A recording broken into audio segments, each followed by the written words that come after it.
Here we go. All right. Hi, I'm Bakko. I'm from Decibel Geek. I'm here with the BulletBoy, Marq Torien. He's kind enough to give me some time today. So. No, you're kind enough to having me. Thank you so much. I appreciate that. Thank you. Well, tell me a little bit about how's the tour going. Let's start with that. Tour's going fantastic. We're really excited about what's happening out here. On the Lions tour, it's our first headlining tour in quite some time. Yeah. So we're really excited about it, and we've been having a blast out here. Now, I saw you at this place about a year ago last summer. Yes. And that showed, well, without tooting your horn too much, really changed my, because I was a big fan. I was in high school when the first record came out. But, I just really kind of lost some disconnect between the 90s and things, didn't know what you were doing, really didn't know what to expect, and what a great show. Thank you so much. Yeah. Thank you. Yeah, we had a blast. We're, we've just kind of taken about a little over 2 years to put together Elephanté and to give something special to our family, friends, and fans that we haven't been able to give them in a while. Yeah. So, what was the last record? Was it 10 Cent Millionaire? 10 Cent Billionaire, which was in 09. So yeah, we're just, we're all about new music. We're all about living in the now, not in the past, and looking in the front windshield instead of looking in the rearview mirror. Well, a little bit about your past with your career. You've had quite an extensive career. Now, I know very little about a band called Cagney and the Dirty Rats. Yes. Now, that was a Motown band? Yes. And what did you do in it? I sang in the band. Did you? I sang and play guitar. All right. Now, were you the only singer, or I only heard a couple songs on YouTube? Yeah, we had a main singer, a front guy, and I was the guitar player and sang the R&B stuff. Would this been like a little before? Would this been before or after you tried to first say Ozzy? This was actually right, probably right before that. Okay. Yes. And I didn't try out for it. It's a misconception. Oh. I was actually in the band. Oh. So I rehearsed with the band to travel to England to play with the band. I didn't know that. Yeah. Now, what was that before or after Randy then? That was right when Brad Gillis left the band to join Night Ranger, and he wasn't going to be coming back. Okay. And they were looking for somebody else. They picked me up. All props to Ozzy and Sharon. They were just amazing, very lovely people to me. And at the time, I was very young, and I rehearsed with the band for almost a month. And basically, they couldn't take me overseas because Ozzy thought I was just too young still, and they were still reeling over the fact that of Randy's death. Yeah. And I talked to Rudy about it all the time because Rudy was, when I was in the group. That's right.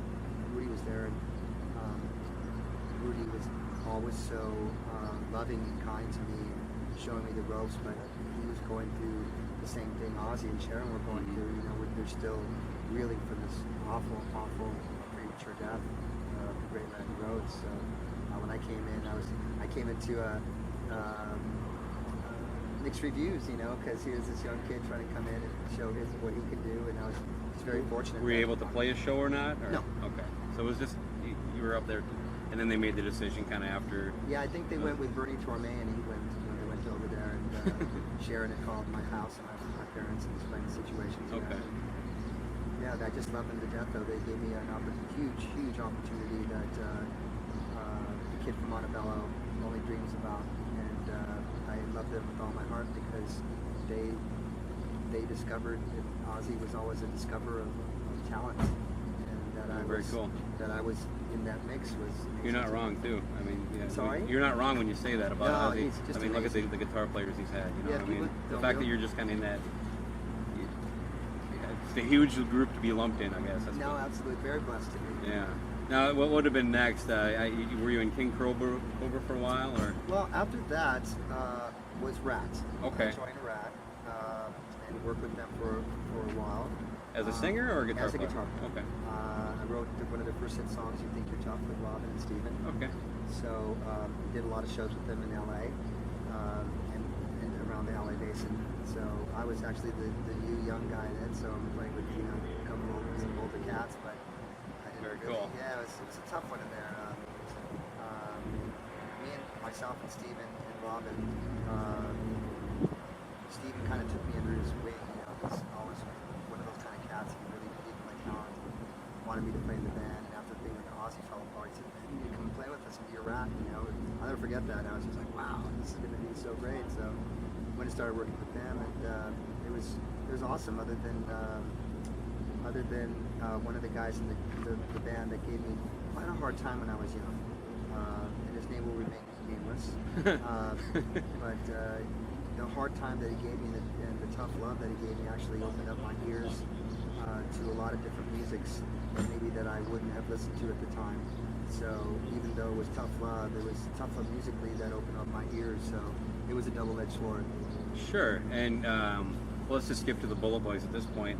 So when that starts, and because I think what you're saying there kind of ties into at least some of the misconceptions I even felt at the time about them. You were so different.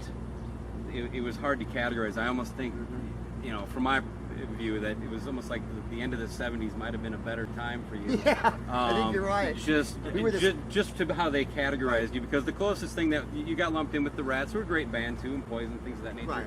But there was you were closer to Van Halen, and I know there was comparisons there, but that much more like they're trying to say that you're miming him and things of that nature. But your voice was very different. Actually, you're a much better singer than David Lee Roth. Thank you. But I'm just saying, your music had more to it. It was the guitars were a little more open, and then you're doing covers like For the Love of Money. It's just, I thought, and even Smooth Up is just kind we of were more of an aggressive band than Van Halen.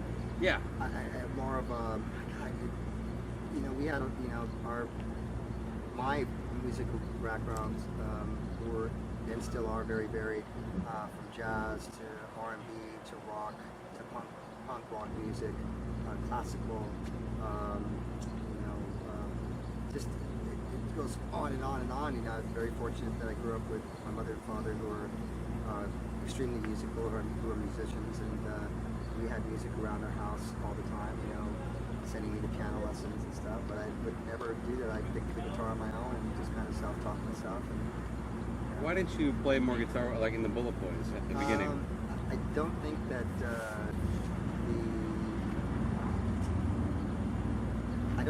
the situation that we were in led some of the individuals to be more open and to using all our musical prowesses. Almost a little territorial. Yeah, and that's why, to me it never really kind of worked, because of the fact that I wasn't able to use my other musical prowesses, from guitar to piano to trying to arrange and stuff. I felt like I was very stifled sometimes. But it had to help with the songwriting, though, right? As far as being able to bring songs. Yeah. To the table. Absolutely. I wrote the majority of the BulletBoy songs that were hits, and with myself and Lonnie Benson, we wrote Smooth Up together. The original drummer never wrote a single note. Nothing, in fact. Well, he's a drummer. Yeah, well, so there's a lot of drummers that are very, very prolific in their songwriting also. Yeah. I mean, you take the drummer. You said a lot. I don't know about that. No, absolutely. The drummer that passed away from Avenged Sevenfold had the majority to do with the writing. Mm-hmm. I mean, so that's a fallacy that drummers aren't writers. I know a lot of drummers. As a cheap shot, I was just trying to have a little fun. I've been in bands myself, and the drummer was always the guy we picked on. So, yeah, good-natured stuff. They usually give it back, but so that gets us to like the 90s kind of come, and everything happens, and your whole scene kind of gets wiped out with Nirvana kind of taking things over. Well, you know what I mean. It took an impact on it. No, not with us. We did most of the majority of touring in the 90s. We didn't tour in the 80s.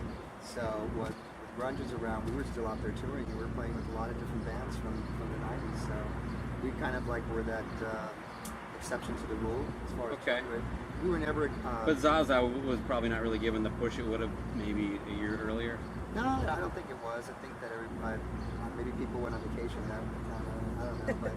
We were more, I would say we were more of an alternative band than just your straight up rock band. I look at it like the Black Crowes as an alternative band. Sure. We were trying to do something that was, our second record we released THC Groove. Now a song like that, no one was even attempting to do anything like that. No. Or Hang on St. Christopher, or, because we were trying to, push the boundaries a little bit musically. And problem that I had was that the songs sometimes revolved too much around the sex joint, premise, and I love sex joint songs, but you know, after a while it become very mundane. And that pretty much dropped after the first record with you guys, or? Yeah, it was just tedious, kind of you're chasing this thing that's kind of after a while. It's like, nah, like, I didn't get into this for this, you know. Like I always tell people, I was very blessed to write and smooth up with Lonnie, and very fortunate to do that. But I don't want to be known as the smooth up guy for the rest of my life. Sure. And that's why we get What's the time capsule of where you are? 10 Cent Billionaire and Sophie, and you know, these records that we've done and I've done and put out there, always try to bring my band into the now instead of people thinking that we're a band from the past. And it's not the easiest thing to do in the world because a lot of people have these misconceptions about what we're doing and what I'm doing. You kind of break those boundaries when you release an album like Elephanté, like we did. We took big risks on this record for a little band from Southern California called the BulletBoys, and stepped out on a pirate plank with a sea of sharks and decided to jump into the water. Nice. So it was, you know, we took a lot of guff and a lot of bullying and a lot of shaming and a lot of ridicule, and I've taken a lot of stuff over the years to, you know, people saying that I have illusions of grandeur and different things like that, and I don't. I'm a working class musician. I have my family, my very close friends, and we did this for them. And I consider my fans family also. So I wanted to do something special that would maybe shine a light at the end of that very dark tunnel, and maybe there's a thin light at the end of that tunnel that people could rebuild on some things. I think we're going through a lot of different things in our country right now, and I really revere bands that are really trying to say some things out there, but without getting too preachy, or because we're, you know, we all make mistakes, and we're all, you know, we're all sinners, and we all try to do the best that we can. But I'm getting that a lot from people, especially like a song called Symphony that's on the record. That, I mean, I can't tell you every night that people are coming up to me and telling us, "Thank you guys for writing this song. This helped me get through this really bad situation. My husband just left me, or my grandmother just passed away. My kids are sick. I mean, I just lost my home." You know, and I play this song, and it gives me this it's crazy. It makes me feel like I can do things, you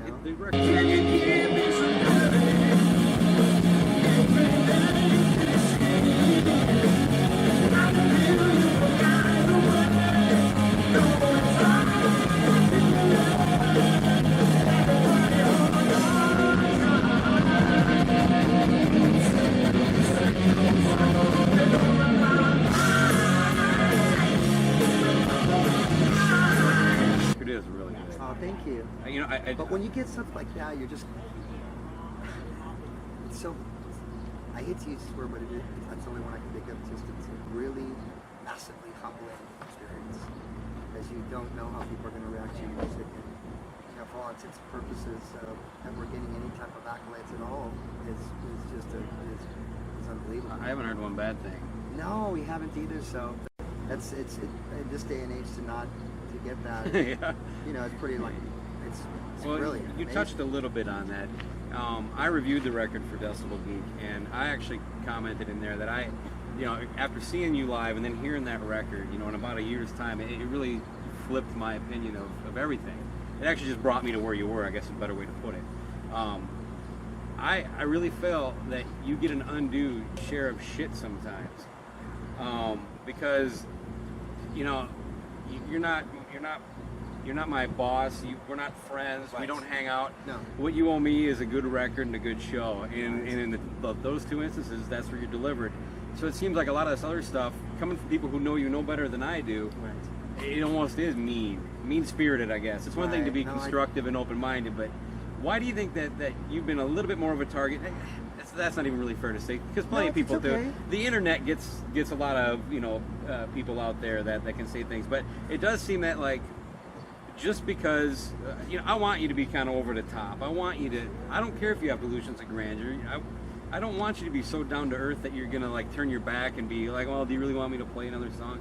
That's not what and that's what nobody here who's gonna be here tonight wants. No, we're a band that don't assume that people assume that they're gonna take kindness for weakness. Mm-hmm. We all grew up in tough areas in Los Angeles, so we lead with love, and people don't understand that. They say, why are you like this? Why is this? Why are these people?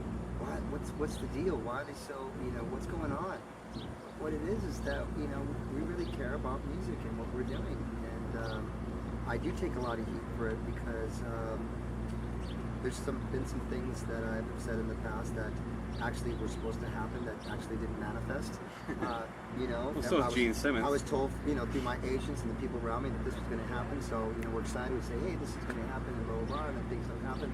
So, it is what it is, but we're very, very excited with Muncie, Ricci, and Skateboard Marketing, Cleopatra Deadline, Nancy B. Sale, our publicist, Blue Sparrow Enterprises, our corporation, that we have a team of people that got us a top 10 record with CMJ National on the CMJ National charts. We're rebranding the band, and for Rollover to hit in the top 8 in the country with a bullet is just unprecedented. It's dumbfounding to me that even the ridicule that we take, that people said, you know what? I mean, dude, we've had people that start immediately by start bashing us. And then by the end of the review, it's like, I love this band now. I hated this band and didn't like it. I don't even know why I didn't like it, but now I love this band because this is the best record they've ever put out. So when you get that, you're just like, wow, that's insane. This guy That's literally not too far hated off. us. I don't know if you had a chance to read my review. I know there was a little back and forth on Facebook, but that's very close to how my review was. Wow. I talked a little bit about the dirt that's been slung at you over the years, even touched on maybe reasons why, but then I'm like, then I kind of talked what we were just talking about. Well, it's funny, people don't know me. You don't know me. Right. I mean, you don't know me personally, and I don't really get a chance to open up to people personally. I've been very, very hurt in my career and hurt by people around me. I'm not a victim. I never try to say that. I know there's other people, and many people in this business. It's not an easy business. I'm not sitting here crying in my Sierra Mist, but you kind of pick yourself up sometimes. By roots. I'm not a quitter. I never have been. No, you're a rock and roll survivor. I've had people quit on me and quit on their fans and quit on just everything. And I would never quit on my fans because I owe my fans and family and friends, which I encompass into one thing, person, everything, because the fact that they still come, that we're still packing shows. The On the Line tour has been great. Shows have been packed. We're doing, I would say, at least half of the set is Elephanté, because people are just screaming for it. I was telling her on the way here, it's been a long time since a band with your history, like the length of time, that I wanted to hear so much of the new record. Oh, awesome, thanks, man. But we'll get into a little bit of that then. Elephanté. Thank you for bringing that stuff up, because we're working with a campaign right now with a company that we are with an anti-bullying and anti-shaming company. And there's a lot of young people now that take a lot of this bullying and shaming. And I'm here to say that not only the young people take it, but the older guys take it too. And it's very easy to bully and shame somebody without a face and a keyboard. It's a lot more difficult to bully and shame somebody when you're standing in front of their fucking face. You're not wrong. So it's an epidemic in this country. It's got to end. I think we need to revere our artists and our young artists that are coming up. Even though they make mistakes, we've all made bloody mistakes. But to be constantly haranguing them and trying to knock people down is I don't know, it's insane to me. I don't understand it. And it's not maybe for me to understand, but for me to try to gain knowledge and to let the younger people know that you don't have to be bullied or shamed. We, BulletBoys as a whole, we accept everybody as human beings. We love everybody. It doesn't matter color, creed, sexual preference, what have you. We love everybody. Everybody. We grew up like that. So when I read stuff and people are getting that from people who are like, I don't understand. The only thing I can understand is because maybe somebody may be a bit jealous, or that somebody's trying to do something out of the box. There's no reason why a lot of hiding. We still can't dream. There's no reason why we can't still speak out words. Words are very powerful about our vision, about different individuals' visions that they have. And once you take that away and you try to squash it all, then what are we doing? Yeah. You know, I think we're in the United States, this country that I was born and raised in. You know, as we were looking right there, the flags just soaring in the sky. I mean, this is the land of opportunity, the land that you can say anything that you want. You know, it shouldn't. People shouldn't be coming down all the time, even though they don't agree with it. You know, you still have to be able to accept the fact that people have a voice, and those voices have to be heard. It is a vocal minority, I think, to a certain extent. Generally speaking, you run into people, they're upfront. Yes. The anonymity is probably what irritates me the most. Yeah. Even like some of my writings and stuff, I can get a little snarky or sarcastic, but my email address is there. I'm all over the place. There's ways to get a hold of me and tell me exactly. If I have a defense, it's that. But typically, I'm just more like over the top than anything. I like to support music. I like to. What trips me out is that a band from our supposed genre is always, or bands from our supposed genre are never allowed to grow and to write music without some type of, someone coming down and lowering the boom and that's a blah blah blah blah. But everybody else from the '90s is able to come up with new music, and everybody's hailing it. So my thing is, all you guys out there that are from our supposed era, I'd sure like to hear some new music. I'm if they can kind of hold up to Elephanté, I think it'd be a great thing. Yes, sir. Let's talk about it. Yes. So you said you spent about 2 years. A little over 2 years. And recording now is so much different. So it's not like the days where you go in for 6 weeks, right? No. So it's a different. You might go in for 3 weeks, come back out. Another, it all depends. Like the process with this record was, I really wanted to put the songs together, take them apart. We all did. Put them back together. Lyrical content. Okay, that's great, but that's not great. We want it great. How do we make that great? I need to go back home to really, really focus on. So it's kind of a benefit of taking longer. In some instances, yes. In some instances, no. It just happened to work out for us on the better half of it, because we were very diligent and we had a process that we wanted to achieve, and the process was to be able to take time with something. I think there's a lot of people that are just putting out stuff, they're just throwing it out there, and even if some of it's good, I look at the artists now that I revere and that I have a lot of respect for musically and business-wise, and they're taking their time with the music. They're not just trying to, but especially some of the new bands, they're really trying to focus on, let's write a body of work. Right. Like I hail the mighty Foo Fighters and David and Taylor. And I think Symphony has a vibe of the Foo Fighters, by the way. Interesting. Well, I think I just love them to death, and their music got me through some really, really dark times that I went through in my personal life, and really warmed my heart to try to do something special with my band. Yeah. It kind of challenged me to step out of the box and to step up in another position, instead of just trying to, I always use this analogy. We're not a band that sits around like chickens and pecks at the floor for food. We're a band that tries to soar like eagles. Yeah. And you're either going to soar like an eagle, or you're going to be chicken squawking and picking at the ground. And I don't want to be a chicken picking at the ground. No. I'd much rather soar like an eagle if I could, if I'm blessed to, and I work hard for it. I'm a working class musician. People don't like to hear that. They want to hear rock star. I'm not a rock star. I don't think of myself at all as that. I think of myself as a hard-working musician. I put on my hard hat. I got my lunch pail every fucking day. I go out and attack it that way. I see a lot of people that have this rock star thing, and it's just, it just really kind of bums me out sometimes, because you can't really approach somebody, or you can't really, talk to them like a brother and go, hey, what's going on, bro? Yeah. And that's how I roll, That's cool. Yeah. You kind of stepped on my lead on this a little bit earlier, but I'll just get into it. No problem. One thing I liked about the record, and I noticed it pretty early on within the first 5 songs, is that so many bands that again, with your career trajectory that's been around a long time, sure, bro. they try to release music now of what they think they once were, but they're thinking like it now, and it kind of becomes a simile. Yeah. And it becomes this weird thing. You don't. I don't think you could write Smooth Up today, because you're not that same guy. I wouldn't. And I'm glad you did. There's no stripper anthems on this record. No. It sounds like you now. It also sounds like the BulletBoys. It's in the now. Yeah, yes. You you, bro. Yeah, you're welcome. It really does. So it really just, it's an amazing record. It's Thanks, definitely going to be in my top 10 at the end of the year. Right now it's close to 1 or 2, but thank you so much. I appreciate it. Let's talk a couple of songs. Yes, let's talk a couple tunes. Rollover kicks off really good. It's Yes. a way to start a record nice and strong. Go big off the bat, right? Absolutely. Go big or go home, right? But I think my personal favorite is Saving You From Me. Very interesting. The thing is, we're hearing that a lot. Right? Yeah, well, my lovely wife here, we've been together for over 10 Yay! years. I don't have this relationship sadness, you know what I mean?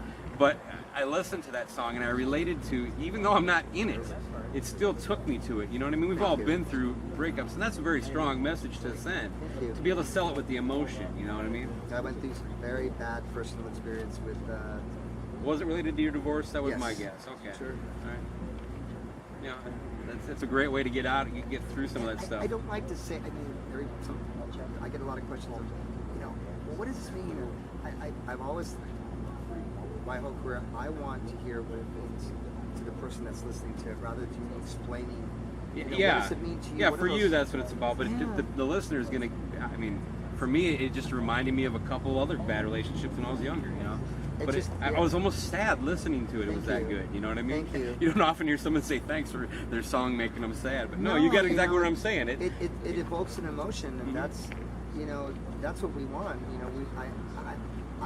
This music is so honest that I went through a lot of emotions for the first time actually putting this record together that I'd never done with the BulletBoys, where I was really open with my emotions and open with my poetry and lyrical content, and that for the first time you're just kind of going like, wow, I want it to be as honest as possible, brutally honest.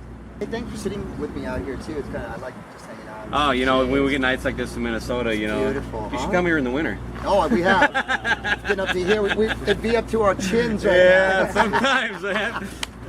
Totally. Yeah. Oh man, I lost track of where we were at. We're just talking about the record, obviously. What was the name of the guy who produced it? I wrote it down. Matt Thorne. No, Matt. That is somebody put that out there, and I don't know what. I got that off of Wikipedia. Ryan Green is the producer of Elephanté. Ryan Green produced this record with me. Matt Thorne was our second engineer. Okay. Who helped So was that us his studio or round whatever, off. or not? Ryan Green.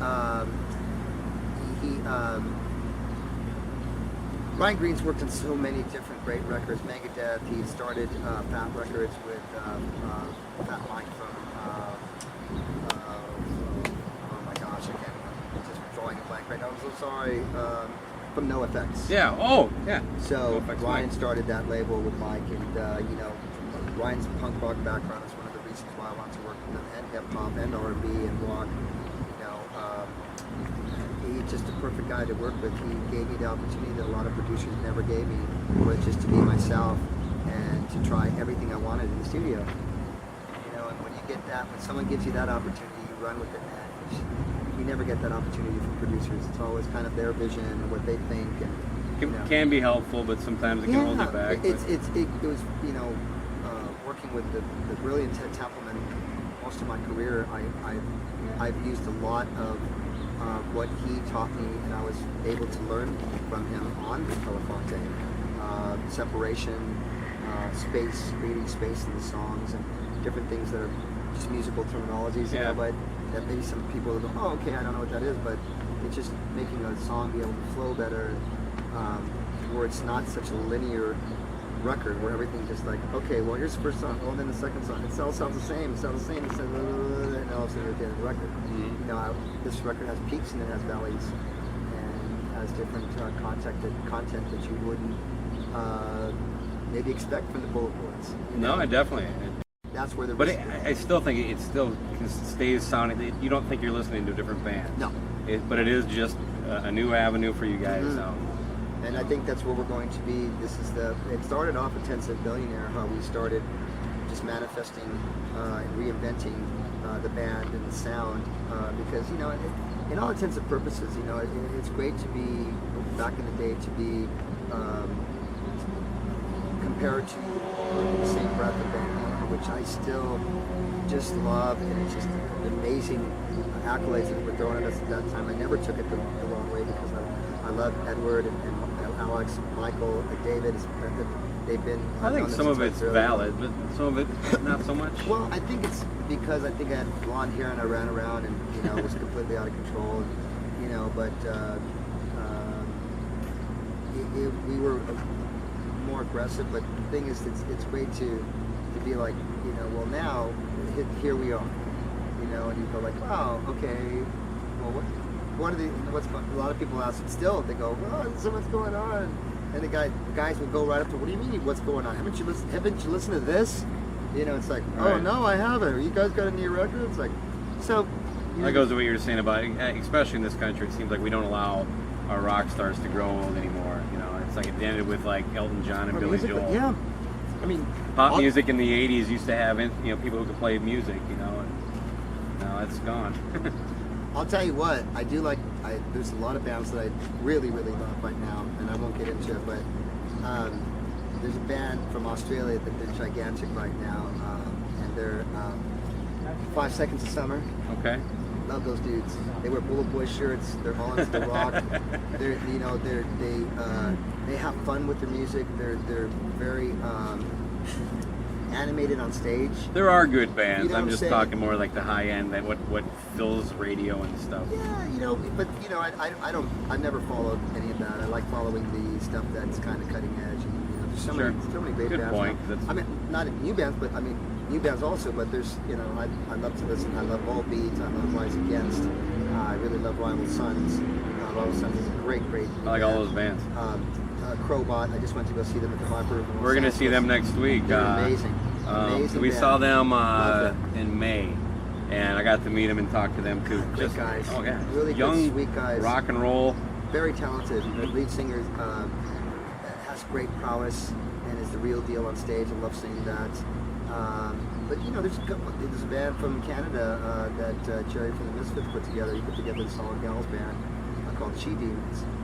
It's a punk rock band with all gals in it, and the lead singer is a friend of mine, Priya, and she's trying to do something different. And I hail that because just trying to step out of the box and do something. And Jerry put this thing together. I love Jerry. Hi Jerry, I love you from the Misfits. How well do you know Jerry? I actually I've known him through passing, but we were able to sit down the other night and sit down and chat with him and his son. And I got to tell you, man, he's one of the sweetest guys I've ever met in the music business. Yeah.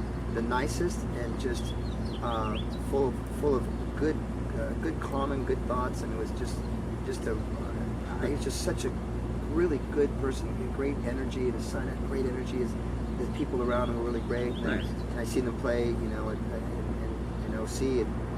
And from the first note, there's a mosh pit, and the place is packed to the gills. I mean, packed to the freaking gills. And I'm watching this, and I'm going like, all hail to the Misfits. Have you ever met Glenn? I've never met Glenn before. I've always wanted to meet Glenn, but here you go. Does he want to meet some guy from the BulletBoys? Since we're all getting random, what about like Minnesota guys like Prince? You ever met Prince? No, I have not. I never have met the amazing Prince. I would freak out if I did. Yeah, I would too. Yeah, I think I'd have. Wow. I'd You talk probably about talent. You can't seep out of every orifice in my body no, the wrong way. I know no one can supersede that guy's talent. He's just he's an American icon in every single song and music that he writes. It's just amazing. Nick Ross, my best brother and rhythm and lead guitar, he hails Prince. So one of his favorite cats. You mentioned Jerry's son. We met your son. Talked to him for a little bit. Yeah, tonight. he's out hanging out. Great kid, man. It's a good way to spend some time with him, huh? Yes. I have a lot of. You seem to have a lot of positive energy. He does. He's worked very hard, and he has his own production company also. He's working with some cats over at Westlake Studios in Los Angeles, and he's doing a lot of hip hop and R&B, and producing different artists, producing actually some really big artists that are actually coming out right now. So I have a lot of respect for him and a lot of love for what he's doing right now. Very cool. What he's achieving as a young man. It's extremely. His mother and Drew Atkins and myself are just really proud of him. Good. What about your voice? How do you keep that? The record, you can tell that you're older, but it's still so strong. And how do you keep it? How is it that you could tell that I was older? God, I don't know how to describe it. I never like to get into too much of this No, because it's okay. I'm not here to talk about me as a musician, but I've been in the same band for 19 years. I've heard my voice sounds exactly the same, and everybody says that. It's Well, so crazy. I definitely, it's not something like my mom could pick up. You know, it's a subtle thing, and that's why I said I don't want to get into that too Well, much. if But you're saying that I'm you, not, you sound a little more mature. There's some wear and tear. I mean, your voice doesn't sound like it did back then, and it shouldn't. It doesn't sound like, you know, two different people. I don't think there's any wear and tear in my voice. I think it sounds amazing. I do too. I wasn't trying to say anything negative. Well, no. I know Okay, you're not. okay. But if you know, I like to challenge myself, and you know, I haven't heard that once, and I'm not trying to stick up for myself. But it's Okay, probably, fair enough. I'm the first. It's probably you're probably the first person that's ever said that, right, Miles? Yeah. But you do. It sounds. That was, again, when I saw you here a year ago. That was one of the things that took away. Is like, I couldn't believe how amazing you sound. You know, because of how long you've been doing it, and you have one of those very push. I don't know how to describe it. A very heavy voice, very strong. Yes. And those are the ones that typically you see. Well, there's a lot of cats in my business right now from our genre that can't sing. Right. So that's one of the things that I hold dear to my Let's heart. talk about that. That I can still do what I did on the first record, and Yeah. the vocal prowess is very, very. You know, that's one thing that I kept up, and very fortunate that I kept up is my voice. And I'll tell you right now, I give all credit and all blessings to God Almighty who keeps my voice going. It has nothing to do with me. What about staying so fit? You got away with me 100 pounds? Everybody says that. I run and I am in the gym constantly. I have to because I put on a very, very physical performance. I figured if Mick Jagger can do the routine that he does at 72 years old, there's no reason why I can't do it at my age. Yeah, amen. Yeah, man. And you know, I don't want to go see some guy that's out of shape on stage. No. If I wasn't, I don't think I'd go. Go to Motley Crue then, right? No, you know, hey, listen. He will not get into any dirt. Let me do the correct shit. No, you can go talk that, but I Yeah, will never talk shit about no. Motley because those guys. I don't know them either. So Let me tell you something right now. Vince Neil is my brother, and he has been for years, and always has been. So you know him pretty well? Personally, very well. Personally, very well, Tommy Lee. Personally, very well, Nikki Sixx. Personally, very well, Monster Man Mick Mars, who are my idols and friends, and guys that have been very positive, especially now with the release of Elephanté, have been in my corner and being cheerleaders who are my Very friends. cool. And that, to me, is everything. Now, we do get older, and some of us, we fluctuate weight-wise, and we fluctuate like that, but I want to tell you something right now. I love Vince Neil with all my heart. He's a talented, talented man with the biggest heart, and has always been my friend, and he's a Latino brother of mine. So, and I just recently have gotten back with, been very blessed to be around Tommy as of late. I was up at his home and we were recording some things for Phil X in the Drills. I did some background vocals there, and we were talking about my new record, and I got a chance to listen to it, and he sent me this wonderful email, just completely blown away. Very cool. You know, he loves Kinfolk. So Yeah, he's like, well, that's dude, a hard song to hate. Kinfolk, oh shit, that's gotta be your next single. You know, so, but for those guys to take the time, as busy as they are with their families and their careers, I just so revere and so very lucky that these people and these amazing musicians are still in my life. I heard that the last song they're gonna play at their last show is "Home Sweet Home," and even just hearing that kind of put chills on my spine. Yeah. Like, that would be a magic moment, but we're not here for that. Well, let's just kind of wrap this up with what's now and what's next. The tour is going good. How much of this tour you have left, this leg or whatever? This leg would till we have a week, but we were going to be doing 4 legs of this tour and touring through this record through all of next year. With Gunzo the whole time, No. or changing it up? Okay. This is just for this first leg. Okay. You think you'll be coming back this way at all, or? We hope to. Yeah. Yeah, man. We Love to have you. Oh, thank you. No, we love being here. I love it here, man. It's For us just great. old guys, if you could throw it on a Friday or Saturday, it makes things easier. No, I'm Nah, serious. Well, it's sometimes Just the reality. Sometimes the booking schedule's a bit tough, you know. So we try to get in when we can and everything else. But I just want to throw out a shout out to everybody out there in the BulletBoys camp. Drew Atkins, Nancy B. Sale, Muncie Ricci over at Skateboard Marketing, Brian Pereira, Timmy Suey for Cleopatra Deadline.